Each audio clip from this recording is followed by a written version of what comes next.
Good morning बच्चों। आज कक्षा 7 गणित के अंतर्गत इकाई 4 में रचनाएं जो है रचनाओं को मैं बता रहा हूँ। पहला निर्णय हो चुका है। पहला निर्णय हमारा था दिए हुए रेखाखंड को समद्विभाजित करना, तो उसको हम कर चुके हैं और उससे संबंधित इकाई 4 के अंतर्गत प्रश्नावली 4 या 4 का आप जितने भी सवाल हैं उसको लगा सकते हैं। उसी निर्णय के आधार पर है। एक दूसरा निर्णय है, उसी में उप निर्णय कहिए या उसको अलग से डाल सकते हैं निर्णय। तो हमारा निर्णय है वृत्त की किसी जीवा का लंबार्धक वृत्त के केंद्र से होकर जाता है। वृत्त की किसी जीवा का लंबार्धक वृत्त के केंद्र से होकर जाता है।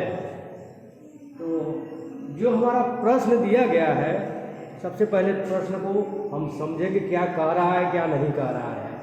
तो प्रश्न जैसे जैसे कह रहा है उस तरह हम चित्र को बना लेंगे। कह रहा है वृत्त की किसी जीवा, तो सबसे पहले हम वृत्त बनाएंगे। वृत्त की किसी जीवा यानी हम यहाँ एक वृत्त बना लेंगे।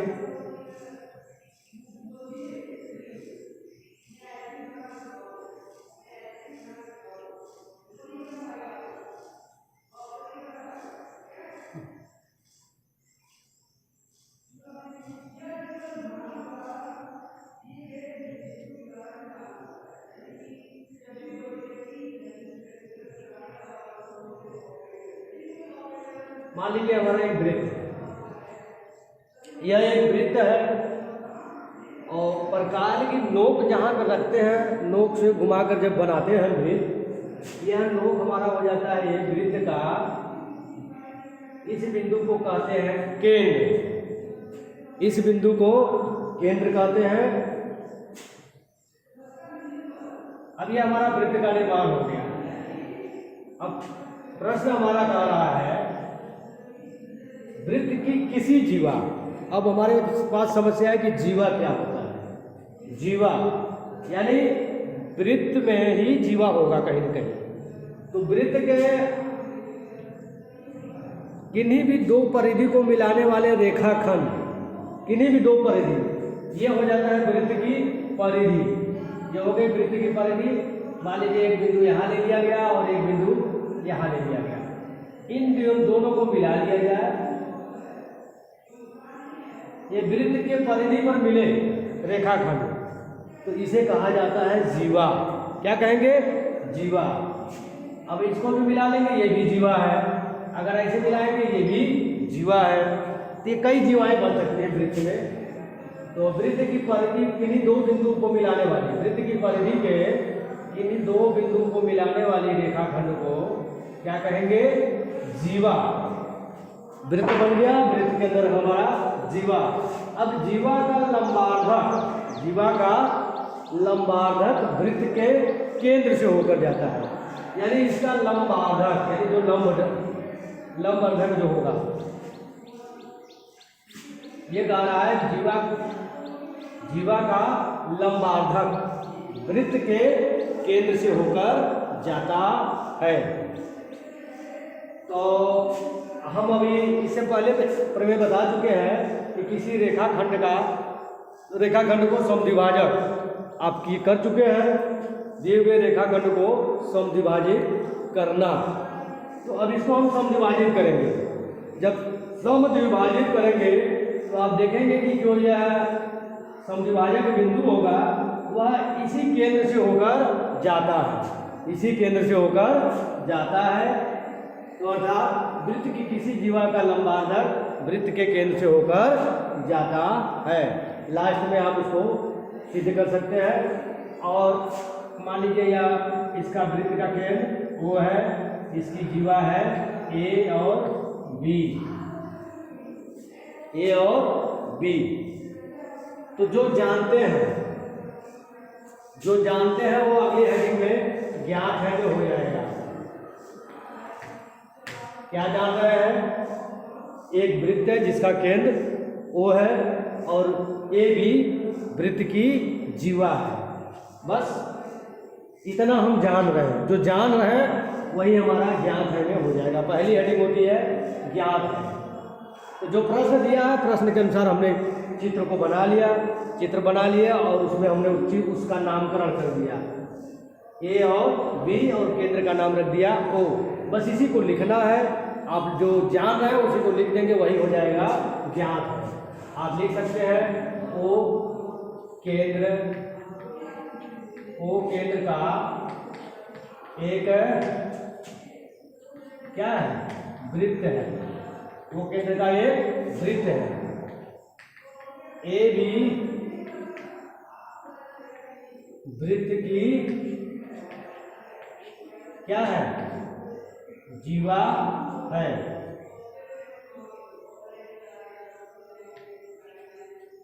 ओ केंद्र का एक वृत्त है, ए भी वृत्त की जीवा है। हम यही इसमें जान रहे हैं। अगली हेडिंग आती है रचना करनी है। रचना क्या करनी है, इस जीवा ए बी का लंबार्धक कहां से होकर जाता है, केंद्र से होकर जाता है। मान लीजिए अगर ये बिंदु इसका लंबार्धक क्या हो जाए, या अभी इसको लिख लिया जाए। जो हमको सिद्ध करना है या जो रचना करना है उसी को यहाँ रचना करने में लिखेंगे। जो सिद्ध करना है, क्या सिद्ध करना है, जीवा का लंबार्धक वृत्त के केंद्र से होकर जाता है।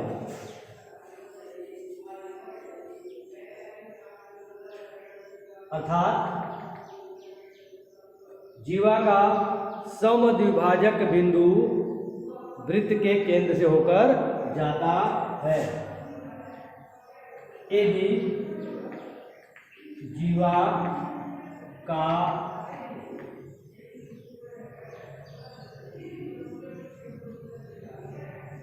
लंबार्धक, मान लीजिए लंबार्धक, ए बी जीवा का लंबार्धक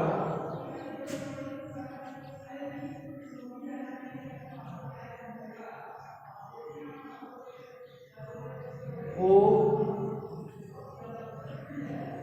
वृत्त का केंद्र ओ से होकर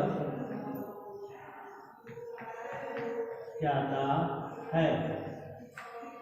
ए बी जीवा का लंबार्धक वृत्त के केंद्र ओ से होकर जाता है। यही हमें सिद्ध करना है, यही हमें सिद्ध करना है। अब आ जाएगा रचना के चरण। रचना के चरण में अब आप, इससे पहले मैं बता चुका हूं, दिए हुए रेखाखंड को समद्विभाजित करना। तो बस ये आपका एक रेखाखंड है, इसको समद्विभाजित करिए। सर्वप्रथम क्या करते हैं, ए बी के आधे से अधिक दूरी लेकर ए बिंदु को केंद्र मानकर दिए हुए रेखाखंड पर क्या करेंगे, वृत्ताकार चाप खींचेंगे। वृत्ताकार चाप खींचेंगे, या ऐसे मान लीजिए ऐसे ही तरह चाप कटेगा, इसको केंद्र मानकर। फिर उसी दूरी को लेकर, यह दूरी कितना होगा, आधे से अधिक ले लेंगे। एक चाप जब खींच लेंगे तो उसी दूरी को लेकर फिर बी बिंदु को केंद्र मानकर एक दूसरा चाप खींच लेंगे, जो दोनों को एक दूसरे को, मान लीजिए ए बी यहाँ हो जाएगा सी और डी पर काटता है। सी और डी पर काटता है। सी और डी को मिला लेंगे। सी और डी को आप मिला लेंगे। ये यहां से जब मिलाएंगे तो देखेंगे कि ये केंद्र से होकर जाएगा। ये कहां से होकर जाएगा, केंद्र से। और यह सी डी हो गया, मान लीजिए यह बिंदु क्या हो गया, ई। यह ए बी का मध्य बिंदु ई हो जाएगा। और यह ई जो है कहाँ से होकर जाएगा, ओ से हो जाएगा, ओ से होकर जाएगा। यानी यह अर्धक हो रहा है, इस रेखा खंड का क्या कर रहा है, अर्धक 2 बराबर भागों में बांट रहा है। और यह कहाँ से होकर जा रहा है, केंद्र से होकर जा रहा है। और यह सीधा क्या है, लंबवत है। सीधा क्या है, लंबवत, यानी लंबार्धक। जीवा का लंबार्धक कहाँ से होकर जाएगा, केंद्र से होकर जाएगा।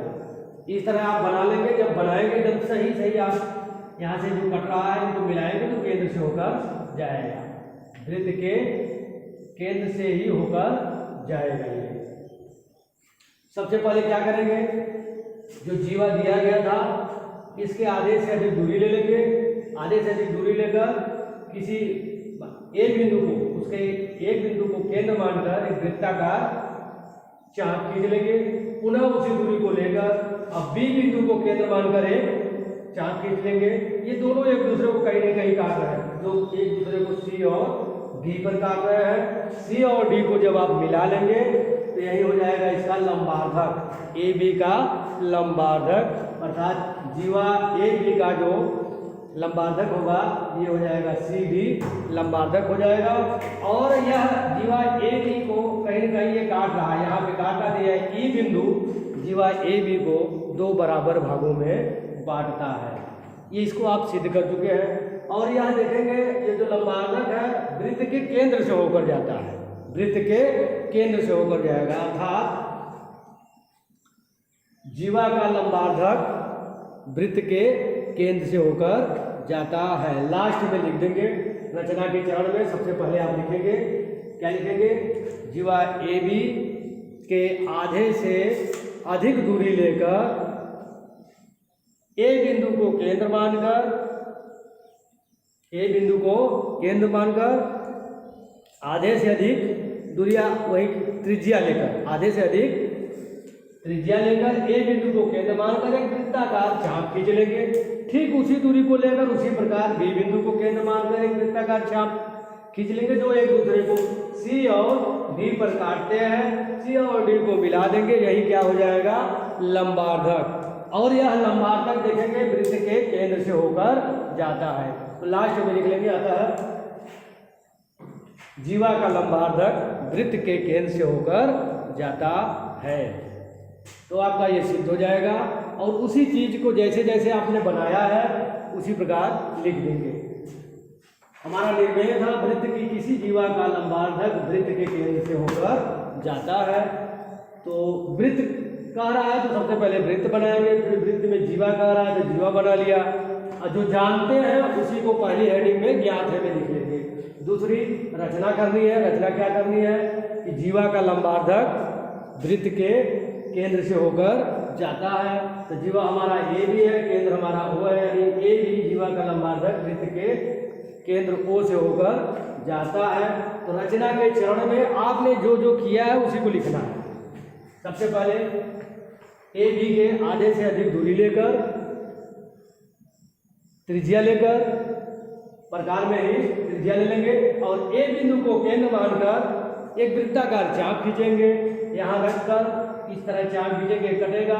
फिर उसी दूरी को लेकर बी बिंदु को केंद्र मानकर पुनः एक चाप खींचेंगे, तो जो एक दूसरे को सी और डी पर काटते हैं। अगले उसके बाद सी और डी को मिला लेंगे।